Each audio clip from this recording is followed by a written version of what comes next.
2 fitore për skuadrat vendase, 2 barazime dhe 2 fitore të mysafirve me 12 gola të shënuar është epilogu i ndeshjeve të javës së 25 në ligën e parë të futbollit vendor, ku regjistruan disa rezultate befasuese.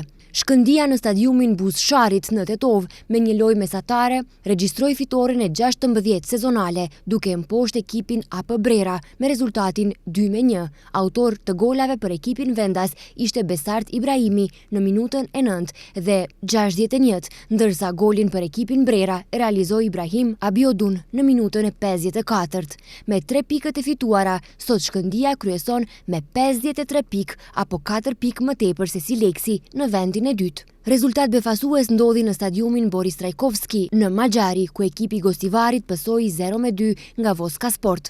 Rabotnički mundi Besën 1-0. Derbi Struga Trimlum Shkupi përfundoi me barazim pa gola 0-0, ndërsa në Kratov Sileksi barazoi me Tikfeshin 1-1. Të shtunën në ndeshjen hapse të Xhiros së 25, Vardari në Manastir mundi Pelisterin 3-1.